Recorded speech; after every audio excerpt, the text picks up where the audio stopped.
A pastor has been arrested for allegedly raping 13 children between the ages of 5 and 17 in northern KwaZulu-Natal. The suspect appeared briefly in the Nquthu magistrates court today. KwaZulu-Natal Social Development Department says the pastor allegedly lured young girls and boys to watch cartoons and then later groomed them to watch pornographic videos. It's alleged that he started molesting the children in 2021, with the last incident occurring on September 18.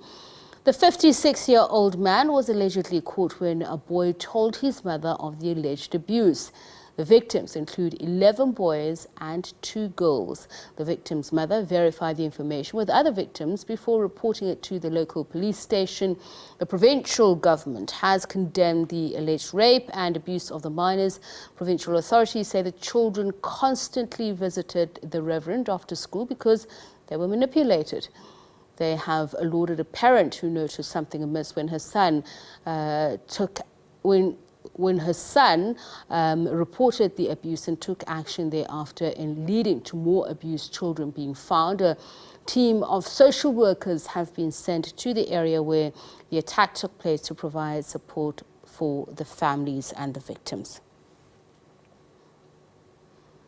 Let's speak now to Bishop Nathi Zondi, the Executive Committee Secretary of the KwaZulu-Natal Council of Churches. A very good evening to you, Bishop. Thank you so much for taking the time to speak to us once again.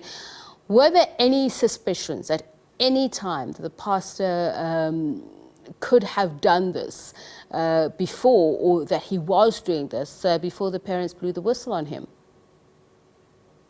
Thank you, to your viewers.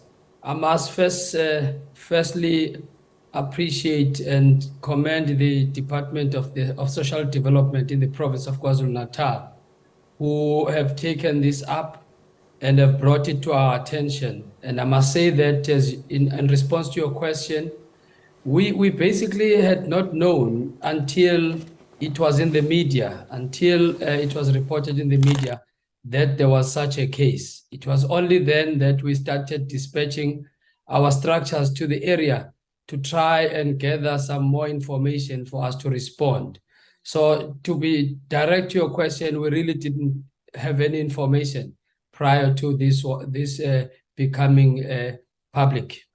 Often molesters are very sophisticated in how they carry out this grooming, but one can say that we've seen it from many testimonies that it takes some amount of time. So was there ever any suspicion of this? Because he somehow managed to gain the community's trust that he should have such unsupervised access to the children.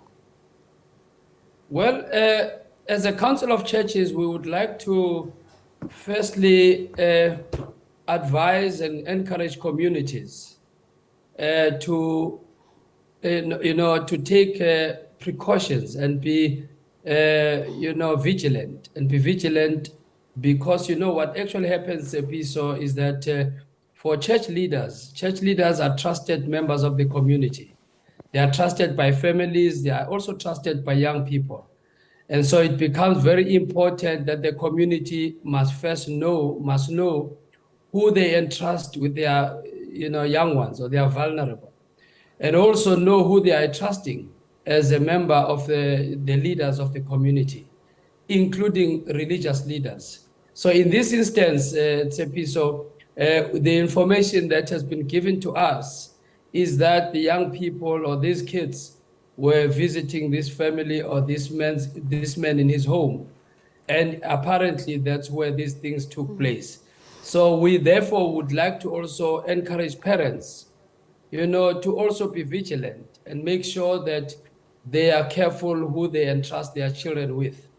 Because, Bishop, sometimes people come in the name. I need to ask you a very important question. As you say, you would want communities and parents to be vigilant, but as a society, we are socialized to treat men of the cloth with trust, and often blind trust. So allegations of abuse over the past few decades have been abound, particularly in the church. But what does the church do? Is there some background check that is done, vetting done on people who say they serve? Because there must be some onus on you as institutions as well.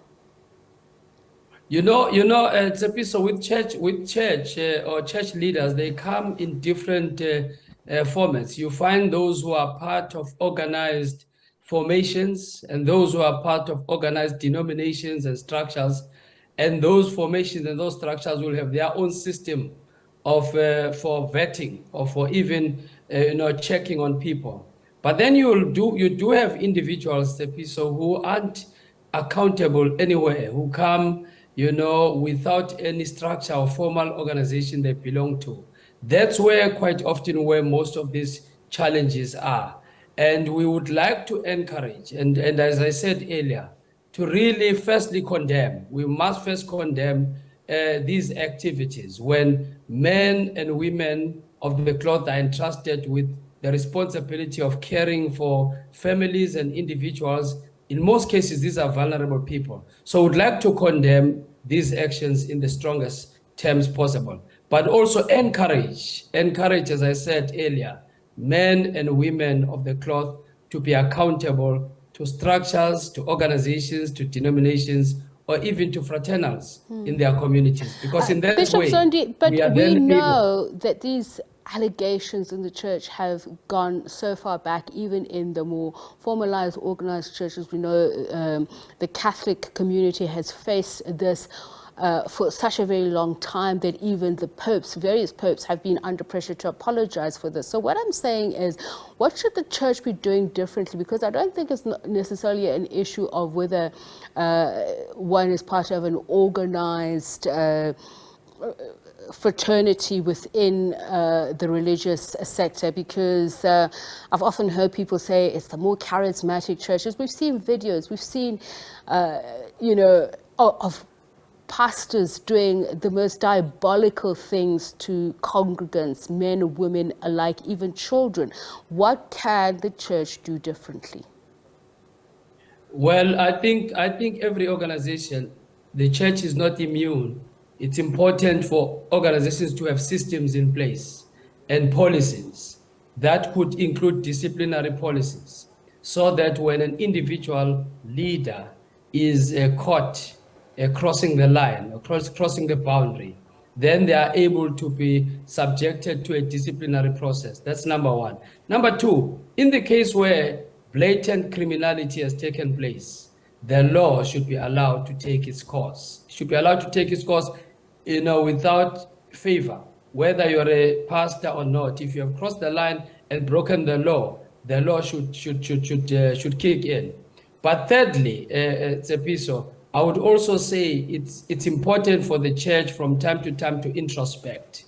How are policies applied? How are procedures applied? Are they effective? Where they are not effective, what can we improve? Because it's in that process where we'll be able to pick up if there are gaps in how we are disciplining our leaders and how we subject our members to discipline in cases where they have crossed the line. And okay. I think that's one of the things that Tsepiso we must encourage in our churches. So the social development MEC has promised psycho-social support for the victims and the families that are involved. But are you as a church involved in doing some sort of training, not only for the staff that works within the church to not only intervene and prevent such acts from happening, but to have some sort of early warning system to be able to see when something is amiss? Well, we are at Tsepiso. One thing that we are encouraging for church members to do is to speak out. It's very important to speak out, because such habits, they thrive in darkness. When they are hidden, not reported, they tend to thrive. And that's why it's important they must be brought up to the light.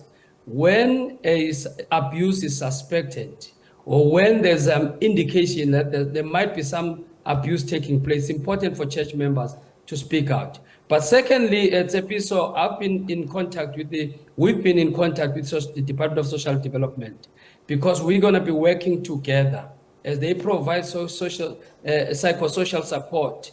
As the church, we are also providing spiritual support, attending to victims and their families in this difficult time, encouraging them and coming to give them counseling, so that as they go through this not alone, but with the church and also the leaders on the ground. All right. That's Bishop, what we'll be doing going forward, Bishop.